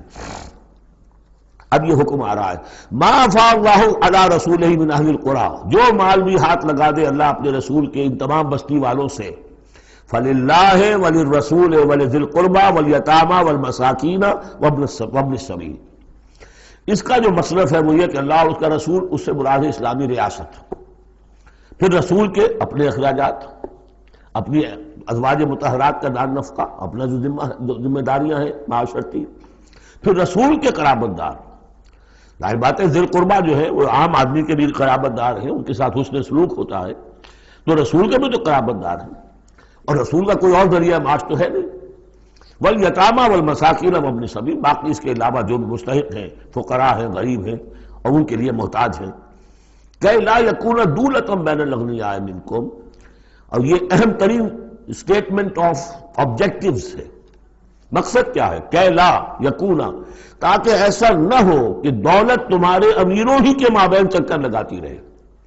یعنی ظاہر بات ہے کہ اب جو لوگ بھی جو جنگ میں حصہ لیا ہے، جن کے پاس گھوڑے بھی تھے اور اونٹ بھی تھے، اب ان کو دگنے حصے مل جاتے سارے اس مال میں سے، تو گویا کہ جو لوگ پہلے ہی سے کچھ مرفع الحال ہیں، جن کے پاس پہلے ہی کچھ ہے، انہی کی طرف مال اور بڑھ رہا ہے، اور جو بیچارے غریب ہیں وہاں کے، وہ گویا کہ اس سے ان کی غربت کے ازالے کی کوئی شکل نہیں ہو پائے گی۔ تو اللہ تعالیٰ کے سامنے یہ ہے کہ دولت کی تقسیم ہو ایسی کہ اس کی سرکولیشن جو ہے معاشرے کے اندر، اس کی گردش دولت ایسی ہو کہ سب کو حصہ ملے اور سوسائٹی کے تمام طبقات جو ہیں اس سے مستفید ہوں۔ کہ لا یکون دولۃ بین الاغنیاء منکم، تاکہ ایسا نہ ہو کہ یہ دولت، یہ سرمایہ، یہ مال تمہارے امیروں ہی کے مابین گردش میں رہے۔ اس کی ایک سادہ سی مثال میں دیتا ہوں کہ ایک کروڑ پتی کی بیٹی لاکھوں روپے کا جہیز لے کے ایک کروڑ پتی کے بیٹے کے گھر چلی گئی، گویا کہ وہ لاکھوں روپے کے جہیز نے گردش تو کی لیکن ایک کروڑ پتی سے نکل کے دوسرے کروڑ پتی کے ہاں چلی گئی۔ یہ دولت گردش کر رہی ہے اسی ایک اونچے طبقے کے اندر، انہی کے اندر جو ہے گردش ہو رہی، گردش ہے بھی اگر تو ان کے مابین۔ ہونا یہ چاہیے کہ یہ سوسائٹی کے تمام طبقات کے اندر اس کا نفوذ ہو رہا ہو، سب کو اس سے فیض پہنچ رہا ہو، تاکہ یہ جو اس قدر جو ہے اونچ نیچ ہے، اتنی عدم مساوات ہے، وہ ختم ہو۔ وہ مساوات کے تمام انسان بالکل برابر کر دیے جائیں، وہ تو نہ کبھی ہوئی ہے نہ ہو سکتی ہے، وہ تو کمیونزم بھی مر گیا اور ایک دن کے لیے بھی اس مساوات کو قائم نہیں کر سکا۔ یہ ضرور ہے کہ انہوں نے جو اتنا فرق و تفاوت تھا، وہ نہیں ہے کہ جو امریکہ میں آج بھی ہے اور اس وقت بھی تھا، وہ فرق و تفاوت وہاں نہیں تھا، لیکن یہ کہ بالکل برابر سپاہی اور سپہ سالار برابر تو نہیں ہو سکتے، کچھ نہ کچھ فرق تو ہوگا، لیکن یہ کہ ایسا نہ ہو کہ معاشرے کے ایک طبقے میں ایک طرف تو احتیاج ہی احتیاج بڑھتی چلی جائے، بھوک ہو، احتیاج ہو، جس کے لیے کہ یہاں تک فرمایا حضور نے قاد الفقر ان یکون کفرا، فقر جو ہے احتیاج وہ انسان کو کفر تک پہنچا دیتی ہے۔ اور حضرت شاہ ولی اللہ دہلوی رحمۃ اللہ علیہ نے، وہ میں سمجھتا ہوں کہ اس دور جدید میں جو بھی معاشی مسائل کی پیچیدگیاں پیدا ہونے والی تھی، اس کا بڑا گہرا فہم جو تھا سب سے پہلے جس عالم دین کو ہوا ہے وہ شاہ ولی اللہ دہلوی ہے۔ ان کا کہنا یہ ہے کہ جس معاشرے میں، جس ملک میں تقسیم دولت کا نظام غیر منصفانہ ہوگا، اس کا نتیجہ یہ نکلے گا کہ ایک طرف دولت کے انبار ہوں گے، نتیجہ یہ کہ عیاشیاں ہوں گی، بدماشیاں ہوں گی، دوسری طرف عام لوگ جو ہے وہ ڈھور ڈنگر بن کر رہ جائیں گے، وہ بار برداری کے جانوروں کی حیثیت اختیار کر لیں گے کہ صبح سے لے کے شام تک کمر توڑ دینے والی جو ہے مشقت کر کے بھی بمشکل اپنی ضرورت پوری کر رہے ہیں۔ تو گویا کہ یہ غیر مساوی نظام تقسیم دولت جو ہے یہ دو دھاری تلوار ہے، ادھر بھی کاٹ رہی ہے ادھر بھی کاٹ رہی ہے، جدھر ایکومولیشن آف ویلتھ ہو رہی ہے ادھر عیاشیاں ہیں، بدماشیاں ہیں، ادھر جو بھی کچھ ہو رہا ہے اللہ تللے ہیں، نمود و نمائش کے لیے خرچ کیا جا رہا ہے، اس سے اور جو ہے دل پھٹ رہے ہیں۔ کسی بڑے سیٹ صاحب کی بیٹی کی شادی ہے اور پوری کوٹھی بقعہ نور بنی ہوئی ہے، ایک ایک پتے کے ساتھ انہوں نے لگا رکھا ہے ایک ایک بل، اور دوسری طرف اس سیٹ کا کوئی نہ کوئی شوفر بھی ہے، کوئی اس کا کھانا پکانے والا ہے، کوئی چوکیدار ہے، کوئی مالی ہے، اور اس کے گھر میں بچی جو ہے بوڑھی ہو رہی ہے اور اس کا ہاتھ پیلا نہیں ہو سکتا، اس لیے کچھ نہیں ہے اس کے پاس۔ تو ان ملازمین کے دل میں ان کی محبت پیدا ہوگی یا نفرت پیدا ہوگی؟ انما یرید الشیطان ان یوقع بینکم العداوۃ والبغضاء، شیطان تو چاہتا ہے تمہارے مابین دشمنی اور بغض کے جذبات پیدا کرے، اور وہ پیدا ہو رہے ہیں۔ دوسری طرف فقر ہے، کاد الفقر ویکون کفرا، تو اس میں یہ ہے کہ ضرورت ہے کہ لا یکون دولۃ بین الاغنیاء منکم، نظام ایسا ہونا چاہیے کہ منصفانہ عادلانہ تقسیم ہو دولت کی، اور اس طرح سے مستقل طبقات بن کر نہ رہ جائے۔ وما آتاکم الرسول فخذوہ، اب ظاہر بات ہے کہ اس وقت فوری طور پر تو بڑا دھکا لگا ہوگا نا، اوس اور خزرج کے مسلمان جو تھے وہ جب آئے تھے محاصرہ کیا تھا، توقع انہیں یہ ہوگی کہ مال غنیمت میں سے ہمیں ملے گا، تو فوری طور پر یہ سمجھ لیں آخر انسان تھے، فرشتے تو نہیں تھے نا، تو انہیں یقیناً کوئی دھکا سا لگا ہوگا، شوق پہنچا ہوگا، لہذا اب اس کے لیے جو بھی ایک ایمان کو ان کے جو ہے اپیل کیا جا رہا ہے، وما آتاکم الرسول فخذوہ، اور دیکھو جو رسول تمہیں دے دے وہ لے لو، وما نہاکم عنہ فانتہوا، اور جس چیز سے روک دے رک جاؤ، واتقوا اللہ، اللہ کا تقوی اختیار کرو، ان اللہ شدید العقاب، اللہ تعالیٰ سزا دینے میں بہت سخت ہے۔ للفقراء، اب بیان ہوا کہ جب یہ بیت المال میں چلا جائے گا تو رسول نے تو اپنے اوپر فقر لازم کیا ہوا ہے، رسول نے تو اپنی بیویوں کے نفقہ بڑھانے کی بجائے ایلا کر لیا تھا، سورہ احزاب میں ہم سب پڑھ آئے ہیں۔ رسول یہ کس کو دے گا؟ للفقراء المہاجرین الذین اخرجوا من دیارہم، وہ مہاجر جو تندست ہیں، کہ جو نکال دیے گئے اپنے گھروں سے، اموالہم، اور اپنے اموال سے انہیں سب کچھ چھوڑ کر آنا پڑا، یبتغون فضلا من اللہ ورضوانا، وہ تو اللہ کے فضل کے متلاشی ہیں، تلاش کر رہے ہیں، حاصل کرنا چاہتے ہیں اللہ کا فضل اور اس کی رضا، وینصرون اللہ ورسولہ، اور وہ اللہ اور اس کے رسول کی مدد کر رہے ہیں۔ وَلِيَعْلَمَ اللَّهُ مَنْ يَنصُرُهُ وَرُسُلَهُ بِالْغَيْبِ، یہ ہم پڑھ چکے ہیں۔ اللہ دیکھنا چاہتا ہے کون ہے وہ جو اللہ کی مدد کرتے ہیں اور اللہ کے رسول کی مدد کرتے ہیں غیب میں ہونے کے باوجود۔ تو یہ لوگ جو ہے جان ہتھیلیوں پر رکھ کر آ گئے، مکے کو انہوں نے چھوڑ دیا، اپنے گھر بار وہاں چھوڑے ہوئے ہیں، اپنے بال بچوں کو چھوڑا ہوا ہے، تو ان کے لیے کوئی چیز نہیں ہے، تو اب اس میں سے مال فے میں سے ان کا حصہ ہوگا۔ للفقراء المہاجرین الذین اخرجوا من دیارہم واموالہم ویبتغون فضلا من اللہ ورضوانا وینصرون اللہ ورسولہ اولئک هم الصادقون، یقیناً وہ لوگ سچے ہیں، انہوں نے اپنا سچا ہونا ثابت کر دیا، صادق الایمان ہونے کا ثبوت دے دیا۔ والذین تبوؤا الدار والایمان من قبلہم، اور جو لوگ گھروں میں آباد تھے اور جن کو پاس ایمان بھی تھا ان سے پہلے، یعنی ان کے آنے سے پہلے، یعنی انصار مدینے میں جو پہلے سے آباد تھے اور ان کے دلوں میں بھی ایمان پیدا ہو چکا تھا، وہ جب یہ مہاجرین آئے ہیں تو ان کا طرز عمل کیا تھا؟ جن کے دلوں میں ایمان تھا، یحبون من ہاجر الیہم، انہوں نے قطعاً گراں نہیں محسوس کیا کہ یہ ہجرت کر کے لوگ آ گئے ہیں، ہماری معیشت پر بوجھ بن جائیں گے، ہمارے لیے جو ہے یہ آبادی جو ہے اتنی بڑی اور بڑھ رہی ہے، ان کے پاس کوئی دولت نہیں ہے، سرمایہ نہیں ہے، کوئی انویسٹمنٹ نہیں کر سکتے، تو بجائے اس کے کہ وہ یہ محسوس کریں کہ ہمارے اوپر تو یہ بہت بڑا بوجھ آ گیا، یحبون من ہاجر الیہم، وہ تو محبت کرتے ہیں ان سے جنہوں نے ہجرت کی ہے، ان کی طرف آئے ہیں ان کے ہاں، ولا یجدون فی صدورہم حاجۃ مما اوتوا، اور وہ نہیں پاتے اپنے سینوں کے اندر کوئی بھی حاجت، کوئی تنگی اس چیز پر کہ جو انہیں دی جا رہی ہے، کہ انہیں کیوں دیا جا رہا ہے، نہیں ہوگا، اس لیے کہ ان کے دلوں میں ایمان ہے، اللہ تعالیٰ نے ان کو ایمان کی دولت سے بہرہ ور کیا ہے۔ یہ جیسا کہ میں نے عرض کیا کہ انصار میں سے جن حضرات کو توقع تھی کہ اب یہ سارا مال و اسباب جو چھوڑ کر گئے ہیں بنو نذیر، اس میں سے ہمیں بھی حصہ ملے گا، اور جب یہ طے ہو گیا کہ یہ سارا مال فے ہے، یہ مال غنیمت ہے ہی نہیں، تو آخر فوری طور پر تو ایک دھکا سا لگا ہوگا۔ یہ ساری آیات در حقیقت ان کی تشفی کے لیے، تسکین کے لیے، ان کے جذبہ ایمان کو اپیل کرتے ہوئے اللہ اور اس کے رسول کے حوالے سے بات کی جا رہی ہے، اور جو بھی ان کے اندر ایمان تھا در حقیقت اس کا اعتراف کرتے ہوئے کہ والذین تبوؤا الدار والایمان من قبلہم یحبون من ہاجر الیہم، وہ تو محبت کرتے ہیں ان لوگوں سے جو ہجرت کر کے ان کے ہاں آ گئے ہیں، ولا یجدون فی صدورہم حاجۃ مما اوتوا، اور انہیں ہرگز کوئی تنگی محسوس نہیں ہوتی اس معاملے پر کہ جو انہیں دیا جا رہا ہے مہاجرین کو. وَيُؤْثِرُونَ عَلَىٰ أَنفُسِهِمْ وَلَوْ كَانَ بِهِمْ خَصَاصَةٌ، اور وہ تو اپنے اوپر ترجیح دیتے ہیں دوسروں کو خواہ ان کے اپنے اوپر تنگی ہو. یعنی انصار بھی سب کے سب جو ہے وہ دولت مند تو نہیں تھے، ان میں بھی غریب بھی تھے، لیکن یہ کہ چاہے وہ خود تنگ دست ہوں لیکن یہ کہ وہ دوسروں کو ترجیح دیتے ہیں. انہوں نے اپنے مہاجر بھائیوں کے لیے ایثار کیا ہے، قربانی کی ہے. ایثار جو ہے اس کے معنی ہوتی ہے ترجیح کرنا، کسی کو مقدم رکھنا. یؤثرون علی انفسہم ولو کان بہم خصاصہ، اپنے اوپر ان کو ترجیح دے رہے ہیں اگرچہ ان کے اپنے ہاں بھی تنگ دستی ہے، خواہ ہو ان کے ہاں تنگ دستی. وَمَنْ يُوقَ شُحَّ نَفْسِهِ فَأُولَٰئِكَ هُمُ الْمُفْلِحُونَ، اور یقیناً جو کوئی بھی بچا لیا گیا اپنے جی کے لالچ سے وہ وہی ہے کہ جو فلاح پانے والے.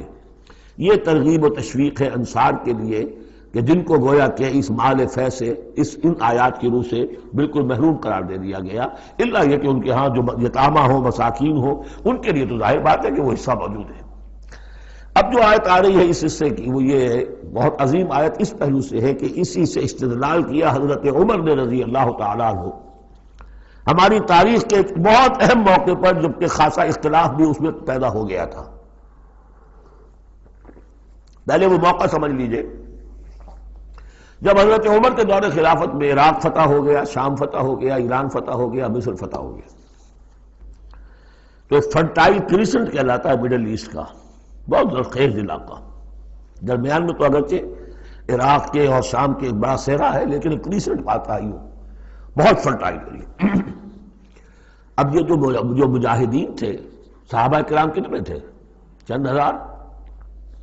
ان کی طرف سے مطالبہ ہوا کہ یہ ساری زمینیں یہ مال غنیمت ہے، 1/5 رکھیے بیت المال کے لیے، 4/5 ہمارے اندر تقسیم کر دی. اگر ایسا ہو جاتا تو تاریخ انسانی کی عظیم ترین جاگیرداری پیدا ہو جاتی، پورا ملک تقسیم ہو جاتا چند ہزار صحابہ کے اندر. اس سے بھی آگے بڑھ کر اس میں امپلائڈ یہ بھی تھا کہ ان ملکوں کی تمام آبادی ہماری غلام ہے، تقسیم کر دیجیے انہیں. مال غنیمت میں جو غلام آتے تھے وہ تقسیم ہوتے تھے کہ نہیں؟ لونڈیاں آتی تھی تو غنیمت تقسیم ہوتی تھی کہ نہیں؟ یہ اتنا بڑا مسئلہ تھا. حضرت عمر رضی اللہ تعالیٰ عنہ نے اس پر غور کیا اور ان کی رائے یہ ہوئی کہ یہ جو مال ہے یہ مال فے شمار ہوگا، مال غنیمت نہیں. مال غنیمت صرف وہ ہوگا جو کسی جنگ میں مارکے کے عین مقام پر جو چیز ملے گی، جو تلواریں دشمن کے ہاتھ سے آپ کے ہاتھ لگ گئیں، زرہیں ہیں اور سامان ہے، یا بھیڑیں بکریاں ہیں، ان کے بھی تو راشن ساتھ ہوتے تھے کہ نہیں، گھوڑے ہیں، اونٹ ہیں، یا وہاں جو پی او ڈبلیوز ہوں گے جو وہاں گرفتار ہوں گے، جو لڑنے والے، یا عورتیں اگر وہاں ساتھ ہوں گی وہ کنیزیں بنائی جائیں گی. تو جو محاذ جنگ پر جو مال آئے گا وہ تو غنیمت ہے. لیکن پورا ملک، اب جنگ تو ایک ہوئی ہے، نہاوند کی جنگ ہوئی ہے یا فلاں کسی اور کی جنگ ہوئی ہے، تو اس کے نتیجے میں تو پورا کا پورا ملک جو ہے کسی کے قبضے میں آ گیا. ساری حکومت جو تھی ابراہیم لودھی کی، پانی پت کی جنگ کے اندر وہ ہارا اور ساری حکومت جو ہے وہ اب بابر کی ہو گئی. تو اگر اس طرح کا کوئی معاملہ اس وقت سمجھا جاتا تو اب سارے کے سارے لوگ غلام اور ان کی عورتیں کنیزیں، جو چاہیں کریں. اب اس پر جب حضرت عمر کی یہ رائے ہوئی اور اس کے لیے دلیل یہ لائے تھے کہ انہوں نے فرمایا کہ یہ جو فے کا حکم چلا آ رہا ہے اس میں ایک تو فرمایا گیا ما افاء اللہ علی رسولہ من اہل القری فللہ وللرسول ولذی القربى والیتامى والمساکین وابن السبیل. اگلی آیت میں فرمایا للفقراء المہاجرین الذین اخرجوا من دیارہم واموالہم. اسی کے ساتھ جوڑا انہوں نے اس آیت کو والذین جاؤوا من بعدہم، جو اور بعد میں آئیں گے. اب یہ ظاہر بات ہے کہ یہ آج تو جتنے چند ہزار مسلمان تھے انہوں نے فتح کر لیا، اب اتنی بڑی امت ہے جو مسلمان بعد میں آئیں گے، اس کا مطلب ان کا تو کوئی حصہ رہا ہی نہیں. یہ بیت المال کے حصہ کی ملکیت قرار پائیں گی ساری زمینیں، تاکہ یہ امت مسلمہ کی ایک کلیکٹیو ملکیت ہو، collective ownership of the whole Muslim ummah, تاکہ اس سے جو بیت المال کے اندر خراج آئے گا اس خراج سے تمام مسلمانوں کی بہبود، اور یہ کہ اللہ کے دین کی آگے نشر و اشاعت، اس کا ایک مکمل نظام، اور جو ہماری حدیں ہیں تو سرحدوں کے اوپر جو ہے فوجی پہرا، اس کے لیے باقاعدہ فوج رکھنا، اس کے لیے مسلسل جو ہے آمدنی چاہیے، اس سب کے لیے حضرت عمر نے کہا کہ یہ مال فے قرار پائے گا ان لوگوں کی اس آیت کی روح سے، کہ اس میں حق صرف انہی کا نہیں ہے کہ جو اس وقت ہیں، والذین جاءوا من بعدہم، وہ جو لوگ ان کے بعد آئیں گے ان کا بھی اس کے اندر حق ہے۔ اس آیت سے انہوں نے استدلال کیا رضی اللہ تعالی عنہ۔ اور یہ بھی میں آپ کو بتا دوں کہ صحابہ میں سے بڑے اہم صحابہ نے حضرت عمر سے اختلاف کیا، ان کا نہیں یہ مال غنیمت تقسیم کیجیے۔ پھر یہ کہ ایک باقاعدہ جو ہے ایک کمیشن بنایا گیا، اس میں کچھ اوس کے، کچھ انصار اور کچھ جو ہے خزرج کے، ان کو ایک کمیشن بنایا گیا، انہوں نے غور کیا، سب کی بات سنی، اور پھر حضرت عمر رضی اللہ تعالیٰ عنہ کی رائے کے مطابق انہوں نے فیصلہ دیا، اور اسی پر پھر اجماع ہو گیا۔ اور اس سے اب مسلمان ممالک کے اندر جو اراضی ہیں ان کی دو مستقل قسمیں بن گئی ہیں، ایک اراضی عشری، ایک اراضی خراجی۔ عشری اراضی ان مسلمانوں کی قرار پائی اور اس علاقے کے مسلمانوں کی قرار پائی جو بغیر لڑے بھڑے ایمان لے آئے، جیسے مدینے کے لوگ۔ حضور نے مدینے کو فتح تو نہیں کیا بلکہ وہ تو خود لے کر آئے حضور کو، تو وہاں کی زمینیں انہی کے قبضے میں رہیں۔ عشری زمین قبضے میں ہوتی ہے، ملکیت ہوتی ہے مسلمان کی، اس میں سے عشر ہوگا پیداوار کا 10واں حصہ یا 20واں حصہ۔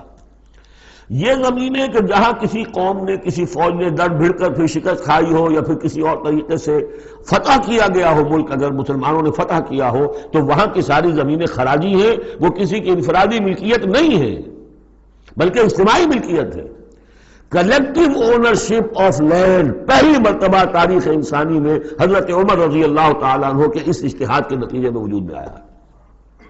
کلیکٹیو اونرشپ آف لینڈ، یہ کسی کی انفرادی ملکیت نہیں ہے۔ جو ملک بھی فتح کیا گیا ہے بزور شمشیر طاقت کے ساتھ، اس کی زمینیں خراجی ہیں، عشری نہیں ہے، یعنی وہ مسلمانوں کی اجتماعی ملکیت ہے، انفرادی نہیں ہے۔ اب مسلمان ہو چاہے تو وہاں پر، چاہے وہ مجوسی تھے یا ہندو ہو، کوئی ہو، وہ کاشت کریں گے، لیکن اس میں سے خراج جائے گا سیدھا بیت المال میں، کوئی اس میں بیچ میں نہ زمیندار ہے اور نہ کوئی جاگیردار ہے۔ اس زمین کو کہتے ہیں خراجی زمین۔ اور پچھلی صدی تک تقریباً اس پر اجماع تھا کہ ہندوستان کی ساری زمینیں خراجی ہیں، یہاں کوئی عشری زمین نہیں ہے، کوئی زمین ملکیت ہی نہیں ہے، کسی کو ملکیت نہیں، سب یہ مسلمانوں کی اجتماعی ملکیت ہے۔ چنانچہ قاضی صلاح اللہ پانی پتی رحمۃ اللہ علیہ، پچھلی صدی کے بڑے عظیم مفسر، محدث، بہت بڑے صوفی، بہت بڑے مفتی، ان کی تفسیر جو ہے تفسیر مظہری، وہ انہوں نے اپنے مرشد کے نام پر لکھی خود ہے، لیکن نام تفسیر صلاحی نہیں رکھا، تفسیر مظہری اپنے استاد کے نام سے منسوب کیا۔ تو اس تفسیر کے لکھنے والے شخص نے جو رسالہ لکھا ہے مالا بدہ منہ، وہ فقہ کا ایک بہت ہی ابتدائی سا رسالہ ہے اور ہمارے سارے عربی مدارس میں وہ پڑھایا جاتا ہے۔ وہ فقہ کی تعلیم جو ہر مسلمان کو معلوم ہونی چاہیے، مالا بدہ منہ، اس میں صاف لکھا ہے ہندوستان میں کوئی زمین عشری ہے ہی نہیں، لہذا میں عشر کے مسائل اس میں لکھتا ہی نہیں۔ خام خواہ طلبہ کے دلوں پر بوجھ پڑے، کیا ضرورت ہے، جبکہ یہاں اس کی اپلیکیشن ہی نہیں ہے۔ ہندوستان میں کوئی زمین جو ہے عشری نہیں، سب خراجی ہے۔ خراجی ہے تو اس کا نتیجہ کیا نکلتا ہے کہ بالکل نیا بندوبست اراضی ہو سکتا ہے، ان جاگیرداروں سے زمین واپس لی جا سکتی، ملکیت ہی نہیں ہے ان کی۔ یہ تو یہ کہ کبھی کسی شہنشاہ نے دے دی یا انگریزوں نے دے دی، کسی اور نے دے دی، ان کی ملکیت نہیں ہے، یہ ہے عشری زمین، یہ خراجی زمینیں خراجی رہیں گی۔ یہ بہت اہم مسئلہ ہے اور اس کا تعلق اس آیت سے ہے۔ والذین جاؤوا من بعدہم یقولون ربنا اغفر لنا ولاخواننا الذین سبقونا بالایمان، وہ یہ کہتے ہیں پروردگار ہمیں بھی بخش دے اور ہمارے ان بھائیوں کو بھی بخش دے جو ایمان میں ہم سے سبقت لے گئے، ہم سے پہلے تھے۔ ولا تجعل فی قلوبنا، اور ہمارے دلوں میں مت پیدا کر غلا، کوئی بھی کدورت، کوئی بھی بیر، للذین آمنوا، ان لوگوں کے لیے جو صاحب ایمان ہو۔ ربنا انک رؤوف الرحیم، پروردگار تو رؤوف ہے اور رحیم ہے۔ بارک اللہ لی ولکم فی القرآن العظیم ونفعنی وإیاکم بالآیات والذکر الحکیم۔